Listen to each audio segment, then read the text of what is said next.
Assalamualaikum warahmatullahi wabarakatuh. Salam sejahtera untuk kita semua. Alhamdulillahirabbil alamin wassalatu wassalamu ala asyrofil anbiya'i wal mursalin Sayyidina Muhammadin wa ala alihi washabihi ajmain. Berjumpa kembali di video pembelajaran kita kali ini masih dalam ranah pembelajaran dasar-dasar kependidikan. Pertemuan yang lalu kita sudah membahas tentang kompetensi pendidik, dan pertemuan sebelumnya lagi yang video yang keempat itu kita membahas tentang landasan pendidikan. Sebagaimana dalam salah satu landasan pendidikan tersebut saya mengulas secara singkat dan sedikit sekali kemarin tentang landasan filsafat. Kali ini saya coba akan menjelaskan beberapa hal dan beberapa aliran-aliran filsafat di dalam pendidikan agar kita lebih sedikit mendalami sebagai pengantar bagi kita semua untuk mendalami tentang filosofi dari pendidikan tersebut. Nah, kita akan coba mulai dari landasan filosofi pertama, yaitu idealisme. Idealisme ini menyatakan bahwa dalam pemikirannya intinya bahwa pengetahuan dan kebenaran tersebut adalah berasal daripada ide atau gagasan manusia. Jadi yang kita saksikan dalam kehidupan dunia ini, apakah seperti misalnya meja, kemudian kamera yang kita gunakan sekarang, itu adalah manifestasi daripada ide-ide yang ada pada diri manusia. Jadi apa yang kita pikirkan, apa yang kita interpretasikan, apa yang kita ungkapkan, apa yang kita maknai dari kehidupan ini adalah berawal daripada ide dan gagasannya. Jadi siapa saja yang telah menguasai ide ataupun gagasan, ia pasti dengan mudah akan mengetahui jalan yang pasti sehingga dapat menggunakannya sebagai jalan hidup, maksudnya sebagai alat untuk mengukur, mengklasifikasi dan menilai segala sesuatu kita dalam kehidupan sehari-hari. Nah, kalau ide dan gagasannya kita ini sangat baik, maka dalam kita menafsirkan dan menilai sesuatu dalam kehidupan kita itu akan lebih baik lagi. Kemudian implikasinya dalam pendidikan ini, kurikulum yang diterapkan melalui pengembangan kemampuan berpikir dan penyiapan keterampilan dalam bekerja melalui pendidikan praktis. Sedangkan metode yang digunakan dalam filsafat idealisme ini yaitu metode pembelajaran yang bersifat dialektika, dia lebih banyak mengasah kemampuan berpikir. Nah, kemudian dalam pembelajaran itu syarat dengan aktivitas yang menunjang ataupun merangsang daya nalar berpikir kita, dan lebih banyak pelaksanaannya itu pembelajaran itu dengan cara dialogis dan lain sebagainya. Sistem pembelajarannya secara praktis itu dilakukan melalui evaluasi, misalnya kayak menggunakan evaluasi esai. Nah, evaluasi esai itu kan lebih banyak membutuhkan nalar ataupun berpikir analitis daripada siswa. Nah, tokoh-tokoh dalam aliran filsafat idealisme ini antara lain yang paling utama yaitu sebagaimana saya sebutkan tadi, ada Plato, kemudian Immanuel Kant, ada David Hume, dan juga Pascal. Nah, selanjutnya adalah aliran realisme. Aliran realisme itu berarti ada nyata, dia itu merupakan suatu kebenaran, dan juga ya kenyataannya itu ada. Nah, hakikat daripada realitas adalah fisik dan rohani ini, dan yang keduanya fisik dan rohani itu keduanya saling berhubungan, tidak bisa dipisahkan. Pengetahuan atau ilmu menurut aliran realisme ini sendiri adalah suatu gambaran yang ada dalam dunia dan dalam kehidupan kita sehari-hari. Nah, jadi menurut aliran realisme ini, kalau tadi aliran idealisme itu bahwa apa yang kita lihat, apa yang kita kemukakan dalam kehidupan dunia ini berawal dari ide. Nah, sedangkan dari aliran realisme itu, pengetahuan dan ilmu itu karena memang kita dapatkan dari kehidupan kita, bukan dari ide dulu, tapi ya berdasarkan pengamatan yang kita lakukan terhadap fenomena ataupun segala sesuatu yang kita dapatkan di dunia ini. Ini perbedaannya tuh seperti itu. Nah, contohnya misalnya ketika kita meminta siswa untuk mengobservasi atau mengamati kehidupan sosial di masyarakat sekitarnya. Nah, ini proses pengamatan ini yang kemudian menambah pengetahuan siswa hasil dari pengamatan tersebut. Nah, itulah salah satu contoh penerapan pembelajaran yang dimaksud oleh cara berpikir filosofis realisme. Nah, tokoh-tokoh aliran realisme ini juga bertujuan mempersiapkan siswa untuk mampu mengatasi situasi terkini, dan peran guru itu hanya sebatas fasilitator. Ya, dia sifatnya mengarahkan bagaimana tata cara siswa untuk mengatasi atau memecahkan masalah problem-problem yang dihadapi. Tokoh-tokoh dalam aliran ini antara lain ya Aristoteles, kemudian juga ada Johann Amos Comenius, selanjutnya ada Francis Bacon, ada Matt Buchan, ada Johann Stuart Mill, kemudian John Locke, dan juga ada Galileo.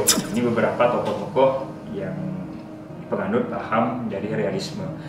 Selanjutnya aliran paham filsafat pendidikan yang ketiga ya ini pragmatisme. Nah, ini pragmatisme ini sebagai paham yang gini pandangannya itu bahwa segala pengetahuan harus memiliki manfaat. Nah, baik itu yang bersifat teoritis, apakah itu yang bersifat praktis, pokoknya yang jelas apa yang kita pelajari, apa yang kita berikan kepada siswa nanti di kelas itu harus memiliki manfaat.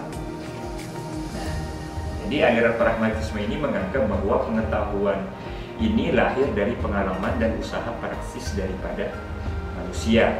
Nah, mengapa demikian? Karena pengetahuan ini dalam pandangan pragmatisme itu dijadikan sebagai alat untuk memecahkan suatu masalah kita dalam kehidupan sehari-hari, baik itu di lingkungan pendidikan maupun di lingkungan keluarga. Jadi jangan sampai apa yang kita pelajari itu sama sekali tidak memberikan dampak apapun atau tidak memberikan manfaat apapun bagi kehidupan siswa dalam kehidupan sehari-harinya. Ya, malah lebih parahnya lagi, jangan sampai malah menambah masalah, malah tambah rumit. Jadi belajar itu hakikatnya adalah memberi manfaat untuk hidupnya, seperti itu. Kemudian prakteknya dalam dunia pendidikan ini yang paham pragmatisme adalah bagaimana menerapkan kegiatan belajar mengajar itu menggunakan metode praktek. Jadi siswa setelah mendapatkan teori-teori yang ada, diberikan teori oleh guru, kemudian nanti baru diarahkan atau dibimbing siswa itu bagaimana menerapkan dari teori-teori yang diberikan. Misalnya ketika menyampaikan praktek pelajaran PAI ya, contohnya dalam pelajaran PAI, contohnya akhlak mulia, hormat kepada orang tua misalnya, tapi bagaimana diarahkan bagaimana mempraktek teknis dalam mempraktekkan sifat-sifat atau perilaku hormat kepada orang tua di rumah, bagaimana hormat dengan guru, sesama teman, dan orang yang lebih tua dan lain sebagainya. Nah, itu yang dimaksud dengan pragmatisme. Jadi teori-teori yang ada itu harus bermanfaat bagi kehidupannya. Nah, hari ini juga sebagai memberikan pengalaman-pengalaman baru bagi pada peserta didik. Nah, ketika teori kemudian diarahkan untuk menerapkan praktek itu menjadi sebagai pengalaman baru bagi peserta didik, sehingga dia dapat memfungsikan ilmu yang didapat itu secara benar dan tepat. Nah, beberapa tokoh dari aliran pemikiran ini, beberapa di antaranya yaitu ada Charles Peirce, ada William James, ada juga John Dewey. Nah, orientasi dari pendidikan pragmatisme ini adalah progresivisme dan rekonstruksionisme. Nah, apa itu aliran dari filsafat progresivisme? Progresivisme ini adalah proses pendidikan yang mengedepankan dua sisi. Yang pertama, dia dalam sisi psikologi, bagaimana mengembangkan potensi anak. Nah, yang paling terkenal itu yang menggunakan prinsip ini dalam aliran psikologi yaitu adalah behaviorisme. Kita kenal behaviorisme, ada psikologinya. Kemudian dari sisi sosiologisnya itu bagaimana mengarahkan potensi daripada peserta didik. Jadi progresivisme ini memiliki dua pendekatan. Pendekatan pertama dari psikologis, dari bagaimana mengidentifikasi dan mengembangkan potensi peserta didik, dan kemudian yang kedua adalah bagaimana mengarahkan daripada potensi yang ada tersebut. Jadi jangan sampai potensi yang ada tidak berjalan maksimal dan tidak fungsional sebagaimana mestinya. Nah, prinsip dari teori progresivisme ini adalah pertama, proses pendidikan itu berawal atau direncanakan sampai berakhirnya itu semuanya itu berorientasi kepada untuk peserta didik. Seperti itu ya. Kemudian yang kedua, proses pembelajarannya itu bersifat aktif. Jadi karena tadi ya prinsipnya, karena guru hanya sebatas sebagai fasilitator, maka paradigma atau prinsip pembelajarannya itu dia harus aktif. Jadi siswanya yang aktif maksudnya.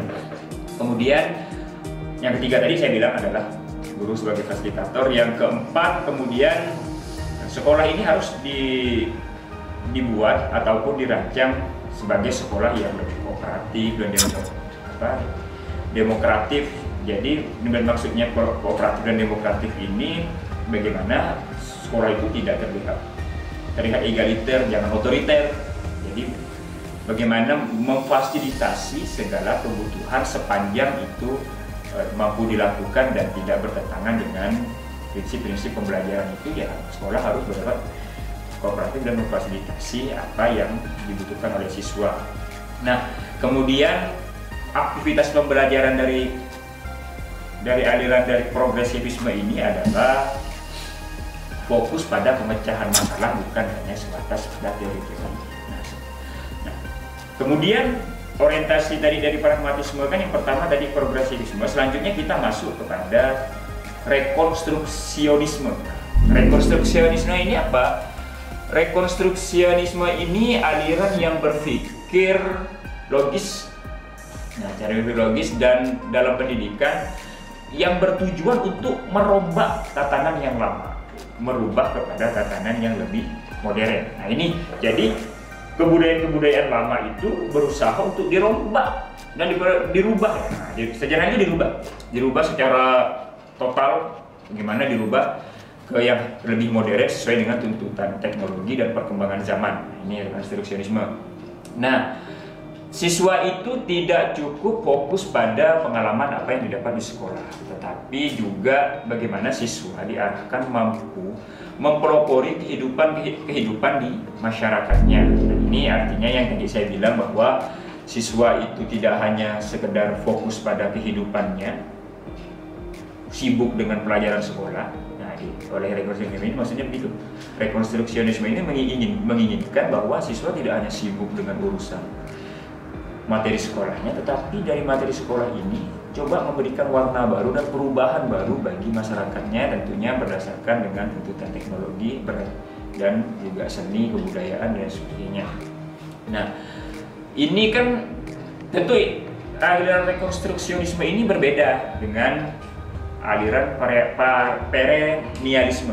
Aliran perennialisme itu kan begini, dia itu merombak susunan kebudayaan lama, tetapi membangun tatanan susunan hidup kebudayaan yang bercorak lebih modern. Tapi maksudnya adalah kalau tadi rekonstruksionisme itu adalah merombak atau merubah dari lama ke baru, tetapi kalau perennialisme itu adalah dia yang lama tetap dipertahankan, tetapi lebih kepada ada namanya membuat susunan tatanan baru yang lebih modern, yang lebih sesuai dengan tuntutan zaman yang ada. Jadi tidak merombaknya secara total. Nah, itu adalah dari perennialisme. Nah, itu kalau kita melihat perbedaannya ya antara rekonstruksionisme dengan perennialisme. Nah, kemudian ada 5 tujuan yang dikemukakan oleh ataupun menjadi pandangan daripada cara berpikir yang dikemukakan oleh konstruksionisme ini, sebagaimana saya kutip di dalam buku yang diterbitkan oleh Ornstein dan Haskins itu, yang bukunya itu yang berjudul Kurikulum yang terbit pada tahun 2004. Yang pertama, rekonstruksionisme ini adalah berusaha tujuannya adalah untuk memeriksa warisan budaya masyarakat dan peradaban lainnya. Diperiksa nih mana yang sekiranya tidak relevan, yang tidak baik lagi, coba artinya untuk merubah beberapa budaya yang ada. Kemudian menghadapi masalah yang kontroversial dan kemudian membahasnya atau mencari pemecahan solusinya. Yang ketiga, tujuannya adalah bagaimana mendedikasikan siswa ini untuk membawa perubahan dalam masyarakat. Nah, kemudian yang paling penting yang terakhir adalah bagaimana memeriksa masa depan dan juga kemungkinan realitas apa yang akan terjadi di masa depan. Maksudnya kira-kira masa depan ini akan seperti apa sih? Nah, jadi dia berusaha mengajak siswa untuk menakar apa yang akan terjadi di masa depan, sehingga pembelajaran tersebut diarahkan bagaimana siswa untuk dapat mengatasi kesulitan-kesulitan atau problem yang mungkin akan dihadapi di masa depan. Nah, jadi ini adalah lima ya, ada lima maksud saya, ada lima dan juga saya juga sebenarnya beberapa, tapi saya coba akan tadi hanya mengungkapkan 5 daripada filosofi di dalam aliran filsafat dalam pendidikan. Nah, tadi juga saya coba sedikit menyinggung tentang perennialisme. Dan selanjutnya kita coba akan mengulas tentang aliran pendidikan Islam. Kalau tadi kita mengemukakan aliran filsafat pendidikan menurut pemikir Barat, sekarang kita coba akan masuk pada aliran filsafat pendidikan Islam. Nah, yang pertama ada 3, saya akan mengumpulkan ada 3 aliran pemikiran filsafat pendidikan Islam. Yang pertama, saya akan mengungkapkan aliran konservatif atau dalam bahasa Arab itu al-muhafiz. Nah, tokoh-tokoh dari aliran ini yang paling utama itu yang kita kenal adalah Imam Al-Ghazali. Kemudian juga ada Ibnu Jama'ah, ada Sahnun, ada Ibnu Hajar Al-Haytami, Al-Qadisi, dan juga Nasruddin Al-Tusi. Nah, aliran ini pola pemikirannya itu banyak dipengaruhi, yang saya akan ambil contoh misalnya dari pemikiran Al-Ghazali. Nah, menurut Al-Ghazali adalah pendidikan itu kegiatan menuntut ilmu ini adalah berorientasi kepada pencapaian ridho Allah. Jadi apapun yang kita lakukan, pengetahuan ilmu yang kita cari, semuanya itu diniatkan atau orientasi akhirnya juga adalah bagaimana mendapat ridho dari Allah. Nah, teori ilmu itu adalah berdasarkan ilham atau petunjuk. Dari petunjuk dari Allah, dari wahyu dan sebagainya, itu yang menjadikan pedoman kemudian kesan kita. Kemudian tujuan agamawi merupakan tujuan puncak daripada menuntut ilmu. Artinya agama menjadi landasan puncak kita, landasan utama dalam kita menuntut ilmu. Pembatasan tentang term ataupun subjek daripada ilmu itu hanya pada ilmu tentang Allah Subhanahu wa Ta'ala. Artinya tema-tema bagaimana ilmu pengetahuan, ilmu semuanya itu adalah kita manifestasikan, kita arahkan bahwa segala sesuatunya ilmu yang kita dapat itu adalah ilmu yang bersumber dari Allah Subhanahu wa Ta'ala.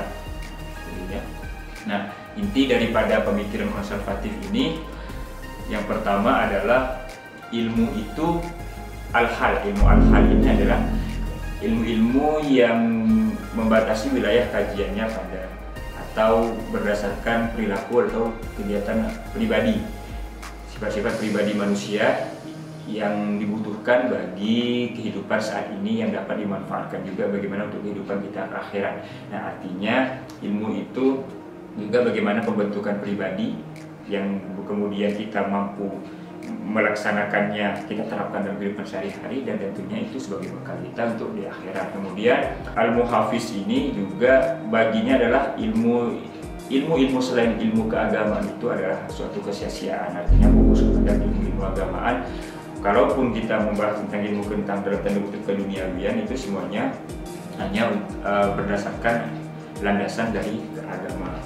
Nah, kemudian ilmu hanya diperoleh melalui rasio, artinya bagaimana bagi seorang penuntut ilmu itu juga harus juga mengandalkan rasionalnya, tidak hanya sekedar ilham tetapi juga menggunakan akal pikirannya agar untuk menuntut ilmu. Itu dari aliran konservatif atau al-muhafiz. Kemudian yang kedua adalah di dalam filsafat pendidikan Islam itu kita mengenal namanya aliran religius rasional, atau dalam bahasa Arab itu al-dini al-aqlani. Al-dini al-aqlani. Nah, tokoh-tokoh dalam aliran ini beberapa diantaranya misal Al-Farabi, kemudian Ibnu Sina, Ibnu Miskawai, dan juga ada Ikhwan Al-Safa.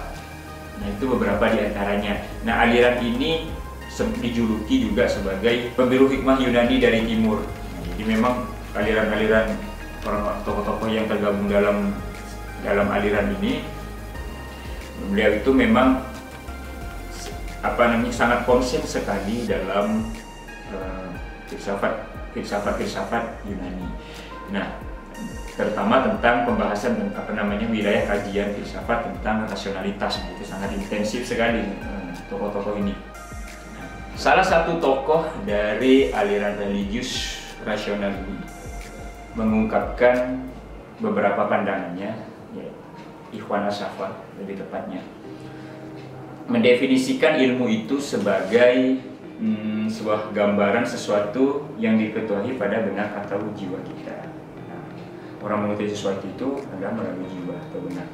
Nah, proses pengajarannya adalah itu berusaha mentransformasikan atau menggambarkan siswa itu mentransformasikan itu segala usaha yang kita lakukan itu membuatnya itu benar-benar menjadi real atau nyata. Nah, jadi siswa itu atau peserta didik itu tidak hanya diarahkan untuk sekedar tahu, tetapi dapat mentransformasikan atau mengimplementasikan daripada apa yang didapat atau dari teori-teori yang ada itu. Nah, ini kan agak mirip nih dengan aliran dari rekonstruksionisme ataupun juga progresivisme itu. Kemudian intinya adalah bahwa siswa itu tidak hanya memenuhi dalam kemampuan kognitifnya saja, tetapi juga bagaimana kemampuan psikomotorik atau kemampuan praktiknya itu. Jadi membuat teori itu tidak hanya sekedar teori, tetapi membuatnya menjadi sesuatu yang nyata. Nah, dilanjutkan lagi menurut Ikhwan Al-Safa ini, jiwa itu berada pada posisi di tengah-tengah antara dunia fisik materi dan dunia akal. Jiwa itu berada di antara akal pikiran kita dan juga fisik kita sebagai tubuh ini. Nah, hal ini menjadikan pengetahuan manusia menempuh suatu laju atau linear progresif melalui 3 cara. Nah, ini 3 cara untuk menempuh itu. Ya, ini pertama dengan jalan penginderaan. Artinya pembelajaran itu mengutamakan penginderaan. Nah, jiwa itu dapat mengetahui sesuatu itu yang lebih rendah daripada substansi dirinya. Nah, kemudian kalau itu hanya berdasarkan penginderaan. Nah, kemudian juga dengan jalan burhan, itu penalaran atau pembuktian logis melalui akal pikiran. Jadi kalau penginderaan sekarang melalui pikiran atau akal, nalar yang logis. Nah, ini untuk mengetahui sesuatu yang lebih tinggi darinya. Nah, jadi menyadari bahwa banyaknya kelemahan-kelemahan pada diri, ada banyak sesuatu yang lebih jauh lebih tinggi daripada itu. Nah, kemudian yang ketiga adalah melalui pendekatan perenungan rasional. Perenungan rasional itu jiwa dapat mengetahui substansi daripada dirinya. Artinya tidak hanya sekedar kita melihat sesuatu penginderaan ketika menubuh ilmu, tidak juga hanya sekedar menggunakan jiwa kita, tetapi juga perlu menggunakan perenungan yang logis ataupun rasional untuk melihat substansi daripada apa yang dipelajari. Nah, kemudian dibagilah dalam aliran ini, rasional religius ini, ilmu itu dibagi menjadi disiplin ilmu dibagi menjadi beberapa. Yang pertama adalah ilmu syariah, yaitu tentang keagamaan. Kemudian selanjutnya ilmu-ilmu filsafat, dan yang ketiga adalah ilmu-ilmu riyadiyat atau ilmu tentang matematika. Nah, kemudian salah satu tokoh yang lain dari aliran rasional religius ini, yaitu Al-Farabi, mengungkapkan menghendaki adanya agar operasionalisasi pendidikan ini seiring dengan tahap perkembangan organ tubuh ataupun perkembangan manusia. Jadi pendidikan itu coba diarahkan jangan sampai tidak sesuai dengan perkembangan, baik itu perkembangan fisik dan motorik ataupun juga intelektual daripada peserta didik. Nah, yaitu ini pandangan Al-Farabi. Nah, dari kedua pemikiran tokoh ini kita dapat menarik kesimpulan dari teori utama daripada pandangan dari aliran rasional religius ini. Yang pertama adalah bahwa pengetahuan itu adalah muktasabah. Nah, apa itu muktasabah? Yakni hasil perolehan dari aktivitas belajar. Yang namanya pengetahuan itu pasti melalui aktivitas belajar dari pandangan ini. Kemudian modal utama menuntut ilmu itu adalah melalui penginderaan. Nah, penginderaan itu tidak hanya di mana yang setas mata, tetapi penginderaan yang lain juga kita bisa maksimalkan potensinya. Kemudian yang ketiga, inti daripada ajaran atau pemikiran daripada aliran rasional religius itu yakni lingkup kajian itu meliputi pengkajian dan pemikiran yang berbasis realitas yang ada. Nah, artinya karena tadi menggunakan modal utama pembelajaran itu, memperoleh pengetahuan itu melalui penginderaan. Nah, intinya apa? Maka yang kita temukan dalam realitas itulah dia pengetahuan. Nah, yang selanjutnya adalah ilmu pengetahuan itu adalah sesuatu yang begitu sangat bernilai secara moral, sosial, dan juga semua ragam ilmu pengetahuan itu adalah penting. Jadi jangan pernah menyia-nyiakan ilmu itu meski sekecil apapun. Jadi jangan pernah disiapkan segala sesuatunya, apa yang ada, segala pengetahuan ilmu itu pasti memiliki manfaat asal kita mengenalnya. Itu adalah beberapa pokok-pokok pikiran yang ditemukan oleh aliran filsafat pendidikan dalam rasional religius. Seperti itu. Dan yang ketiga dari aliran filsafat pendidikan yaitu aliran pragmatisme. Tapi di dalam bahasa Arab itu disebut dengan al-Zara'i. Nah, Zara. Ini sebenarnya sama mirip dengan yang tadi ada pragmatisme yang saya ungkapkan sebelumnya.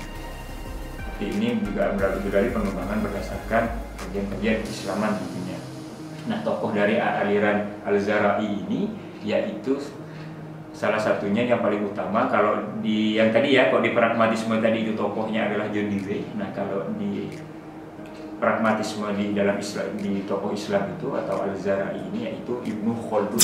Ibnu Khaldun saya rasa kita semua pasti sudah mendengarnya ya. Nah, menurut Ibnu Khaldun, ilmu pengetahuan dan pembelajaran adalah tabi'i atau pembawaan. Nah, pembawaan manusia karena adanya kesanggupan berpikir. Ilmu pengetahuan itu bisa didapat itu karena memang manusia ini sanggup berpikir dan bernakal, maka kemudian mampu menyerap segala ilmu pengetahuan. Nah, pendidikan ini bukan hanya bertujuan untuk mendapatkan ilmu pengetahuan semata menurut Ibnu Khaldun, akan tetapi juga untuk mendapatkan keahlian duniawi dan juga keahlian ukhrawi. Ya, juga dimanfaatkan untuk kepentingan dunia dan juga akhirat. Nah, keduanya ini harus memberikan keuntungan karena bagi Ibnu Khaldun pendidikan adalah jalan untuk memperoleh rezeki. Nah, rezeki itu kan dalam Islam itu tidak hanya dalam bentuk uang, tapi juga dalam bentuk banyak jenis juga kan. Nah, Ibnu Khaldun mengklasifikasi ilmu pengetahuan itu menjadi beberapa berdasarkan tujuan fungsionalnya ya. Yang pertama itu ilmu yang bersifat intrinsik. Nah, ilmu intrinsik ini misalnya ilmu-ilmu keagamaan, ontologi dan teologi, dan kemudian juga ilmu-ilmu yang bernilai ekstrinsik atau instrumental. Bagi ilmu intrinsik ini ilmu-ilmu kebahasaan, bahasa Arab, dan ilmu-ilmu syar'i dan juga logika bagi ilmu filsafat. Nah, kemudian berdasarkan sumbernya, menurut Ibnu Khaldun itu ilmu dapat dibagi menjadi dua. Yang pertama itu ilmu akliyah atau bersakal intelektual, yaitu ilmu yang diperoleh manusia berdasarkan dari olah pikir rasio, yakni misalnya ilmu mantik, ilmu logika itu, ilmu alam dan teologi dan juga matematika dan ilmu matematika. Dan yang kedua adalah ilmu naqliyah. Nah, itu ilmu yang diperoleh manusia dari hasil transmisi dari orang-orang terdahulu, misalnya ya seperti ilmu hadis, ilmu fikih, ilmu kebahasaan juga dan lain sebagainya. Menurut Ibnu Khaldun, ilmu itu bukanlah aktivitas, artinya bukan semata-mata aktivitas yang bersifat pemikiran atau juga perenungan, tetapi juga ilmu itu bersifat pragmatis bagi kehidupan. Akan tetapi ilmu dan pendidikan ini merupakan gejala yang lahir ya, juga terbentuk daripada masyarakat dan perkembangannya juga berdasarkan tahapan kebudayaan yang lahir di masyarakat itu. Jadi menurut Ilmu Khaldun adalah intinya adalah pendidikan tidak lain merupakan gejala sosial yang menjadi ciri khas daripada kita sebagai insan ataupun sebagai manusia. Dapat kita kemukakan setidaknya ada dua idenya, yaitu pertama, manusia itu pada dasarnya itu tidak tahu. Pertama, tidak tahu, namun ia menjadi tahu karena proses belajar. Nah, kemudian akal merupakan sumber otonom daripada ilmu itu sendiri, dari ilmu pengetahuan, dan keseimbangannya adalah antara pengetahuan duniawi dan pengetahuan ukhrawi. Jadi ketika kita mempelajari tentang sifat-sifat ilmu-ilmu keduniaan ini, tapi jangan sampai melupakan bagaimana pemahaman kita tentang kehidupan akhirat. Jadi keseimbangan ini penting yang menjadi pegangan bagi setiap manusia dalam mempelajari atau memperoleh ilmu pengetahuan. Nah, inilah beberapa aliran-aliran filsafat di dalam pendidikan. Yang pertama tadi adalah aliran filsafat Barat. Nah, yang kemudian kita juga mengulas secara singkat juga aliran filsafat di dalam pemikiran Islam. Pembahasan kita selanjutnya yakni aliran psikologi dalam pendidikan. Kalau tadi kita bahas tentang aliran-aliran filsafat pendidikan juga termasuk dalam filsafat pendidikan Islam. Sekarang aliran psikologi pendidikan, kita yang dimulai terlebih dahulu dengan pembahasan tentang aliran nativisme. Aliran nativisme ini perlu kita ketahui tokohnya adalah Schopenhauer, seorang filsuf dari kelahiran Jerman pada tahun 1788 dan wafat pada tahun 1880. Aliran nativisme ini berpandangan bahwa perkembangan individu itu ditentukan oleh faktor bawaan dari lahir. Jadi faktor lingkungan dan pendidikan yang dilakukan oleh manusia itu kurang memberikan atau tidak berpengaruh sama sekali terhadap perkembangan anak didik. Nah, nativisme ini berpendapat jika anak memiliki bakat jahat misalnya dari orang tua, dari lahir, nah ia akan menjadi jahat, dan begitu juga sebaliknya ketika memiliki bakat menjadi baik, dia juga akan menjadi orang yang baik. Nah, pendidikan anak yang tidak sesuai dengan bakat, artinya pendidikan yang diberikan oleh lingkungan ataupun sekolah yang tidak sesuai dengan bakat anak itu tidak berguna bagi perkembangan anak itu sendiri. Nah, seperti itu. Jadi menurut pandangan nativisme itu nyaris tidak ada manfaat. Seperti itu. Nah, misalnya anak yang mirip orang tuanya secara fisik ataupun mewarisi sifat-sifat atau bakat orang tua, misalnya mewarisi bakat melukis, orang tuanya itu ahli melukis. Nah, anaknya itu kemungkinan besar bahkan memiliki juga bakat bermusik, tetapi nanti apakah bakatnya itu bisa jadi lebih melebihi orang tuanya, atau atau setengah daripada kemampuan orang tua. Pendapat yang mendukung daripada teori daripada pandangan nativisme ini, salah satu beberapa pendapat misalnya yang mengemukakan seperti ini: peluang bagi para pendidik untuk memperoleh hasil pendidikan itu amat sedikit, bukan berarti tidak sama sekali, bahkan itu nyaris tidak ada peluang untuk mendidik anak manusia. Maksudnya adalah mereka memandang bahwa evolusi anak seluruhnya itu ditentukan oleh hukum pewarisan, sifat-sifat dan pembawaan daripada orang tua. Nah, jadi kemudian kesimpulannya adalah apa yang mengalir dari nenek moyang yang terdahulu itu sepanjang perkembangannya itu juga mewarisi terus diwariskan sampai kepada anak cucunya, sehingga sulit untuk mengubah melalui pendidikan. Nah, ini pendapat umum yang dapat ditemukan dalam oleh ahli psikologi dan ahli psikologi, beberapa pendapat ya. Dan kemudian juga hal ini juga diperkuat oleh pandangan misalnya oleh psikolog Austria, yaitu Rolf Reiser, yang mengukakan seperti ini: manusia itu hanyalah produk dari hukum proses alamiah. yang berlangsung sebelumnya, artinya dari sebelum-sebelumnya itu. Nah, bukan buah daripada pekerjaan dan bukan pula dari keinginannya.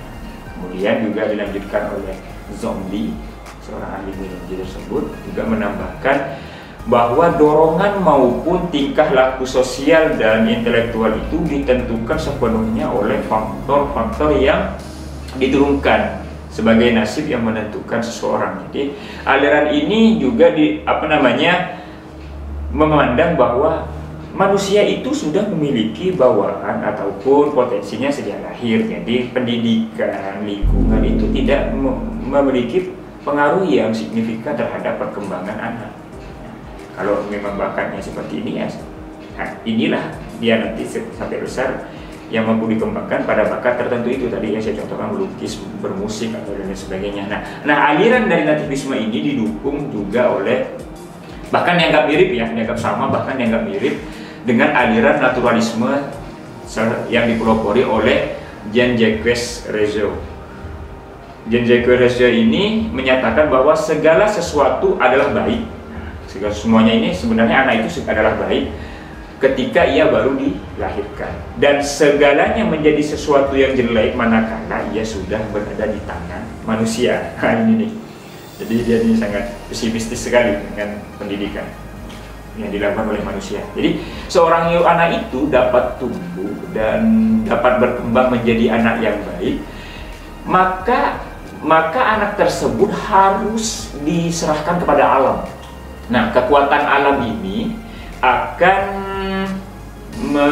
mengajarkan kebaikan-kebaikan. Jadi alam itu dapat mengajarkan kebaikan yang terlahir secara alamiah sejak kelahiran anak tersebut. Nah, jadi dengan kata lain, menurut Rousseau ini menginginkan bahwa perkembangan anak itu ya udah biarkan saja, dikembalikan kepada alam, bagaimana dia mampu mengembangkan dirinya secara wajar, karena hanya alamlah yang mampu menjadi menjadi guru yang paling tepat bagi anak. Jadi tidak perlu campur tangan manusia dalam pendidikan. Biarkan dia belajar sendiri dengan fenomena alam apa yang dirasakannya. Ketika terjatuh dia sakit, ketika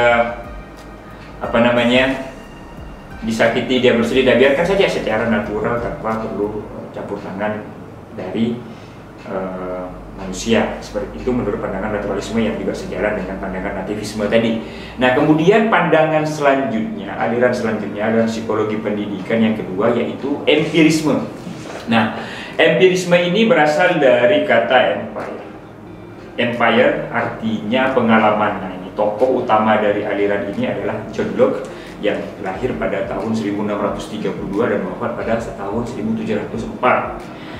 Nah, nama asli dari aliran ini adalah The School of British Empirism, yaitu atau yang disebut dengan aliran empirisme Inggris.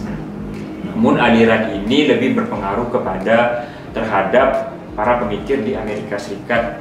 Nah, sehingga melahirkan sebuah aliran filsafat yang bernama environmentalism atau aliran lingkungan, dan juga environmental psychology, yaitu psikologi lingkungan. Seorang ahli filsafat atau filsuf Yunani bernama Helvatus mengungkapkan pendapat seperti ini: manusia itu dilahirkan dengan keadaan jiwa dan watak yang hampir sama, yaitu semuanya itu manusia dilahirkan sama, watak dan sama semuanya itu dalam keadaan suci dan bersih. Nah, pendidikan dan lingkunganlah yang kemudian membuat manusia itu menjadi berbeda-beda. Jadi menurut Helvatus ini, bahwa manusia itu semuanya sama saja ketika lahir, putih semua, bersih. Nah, kemudian yang mempengaruhi perbedaan-perbedaan nanti dari sikap dan perilaku itu dari pendidikan dan lingkungannya. Nah, dilanjutkan oleh John Locke, bahwa memandang bahwa anak yang dilahirkan itu ibarat meja lilin putih bersih. Nah, meja lilin putih bersih itu, karenanya aliran teori ini disebut dengan aliran tabula rasa. Nah, aliran tabula rasa itu maksudnya yang berarti meja lilin putih yang dalam keadaan bersih, putih, tidak ada noda ataupun bercak apapun. Nah, manusia itu menurut aliran empirisme itu lahir dalam keadaan kertas putih. Nah, kertas putih itu memiliki tulisan dan corak warna seperti apa. Nah, itu tergantung yang dituliskan oleh lingkungan dan pendidikan selama hidupnya. Nah, ini Artinya aliran ini bertentangan tadi dengan aliran nativisme. Atau nativisme tadi itu ya pendidikan dan lingkungan itu tidak memiliki pengaruh apapun karena orang itu sudah membawa bakatnya dari kecil. Nah, kalau empirisme justru sebaliknya, bahwa pendidikan dan juga lingkungan itu sangat berpengaruh sekali. Bahkan pembawaan setiap lahir itu tidak terlalu memberikan pengaruh yang signifikan bagi perkembangan anak. Nah, aliran empirisme ini berkembang luas ya di dunia barat, terutama di Amerika Serikat. Dalam perkembangannya itu menjelma menjadi aliran atau teori belajar ya, behaviorisme, yang dipelopori oleh William James dan Lutz. Nah, banyak pula berpengaruh aliran ini terhadap tokoh-tokoh pendidikan barat yang lainnya seperti Watson, seperti Skinner, John Dewey, dan lain sebagainya.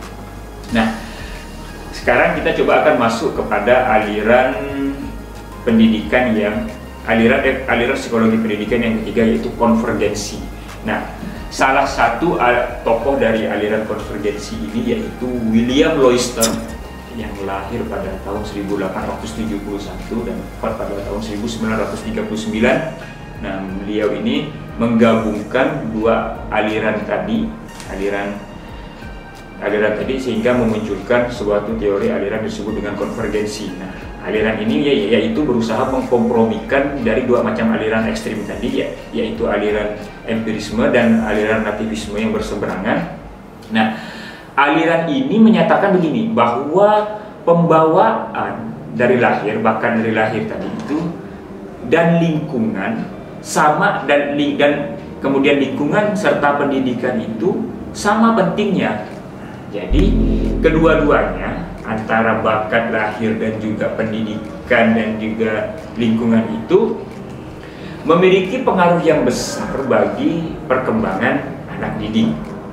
Ini adalah titik temu ini daripada dua aliran yang tadi berseberangan. Nah, aliran konvergensi justru memandang bahwa kedua-duanya ya bakat juga penting, treatment melalui pendidikan dan juga lingkungan juga sama pentingnya dalam pembentukan perkembangan anak. Jadi Stern memiliki pendapat bahwa pembawaan lingkungan ini merupakan dua garis pembawaan lahir dan lingkungan itu merupakan dua garis yang menuju kepada satu titik bertemu. Oleh karena itu, perkembangan pribadi sesungguhnya merupakan hasil proses kerjasama antara potensi dalam diri internal kita dan lingkungan serta pendidikan.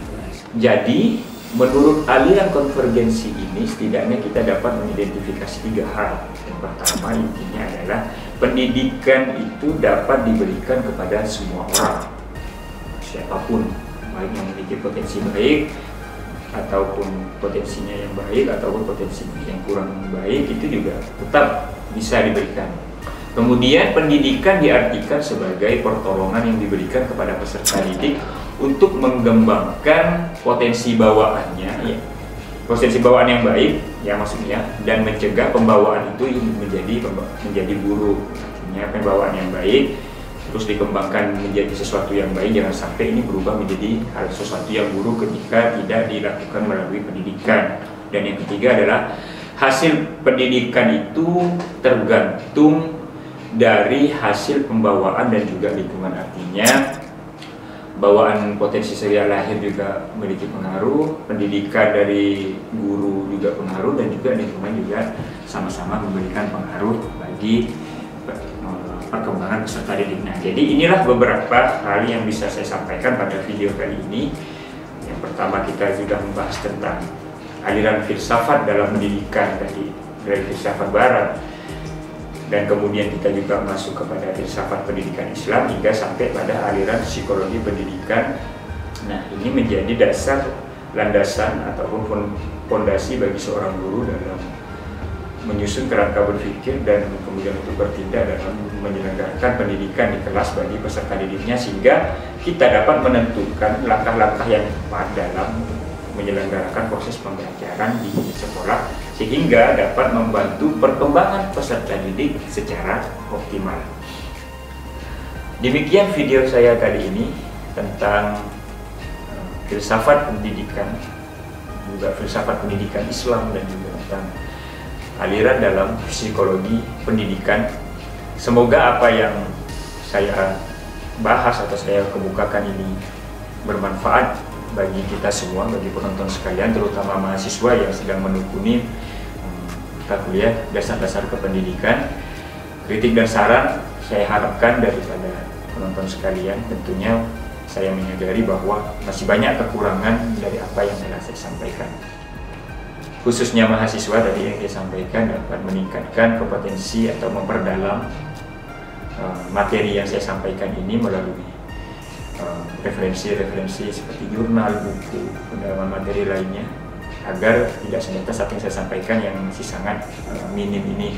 Nah, kemudian khusus mahasiswa saya akan coba membantu mahasiswa sekalian untuk melakukan pendalaman materi berupa lembar kerja ataupun modul yang akan saya siapkan nanti dalam link deskripsi. Mohon maaf apabila ada salah kata dan sikap saya selama pertemuan ini berlangsung dan juga segala kekurangan. Saya akhiri, wallahul muwaffiq ila aqwamit thoriq. Wassalamualaikum warahmatullahi wabarakatuh.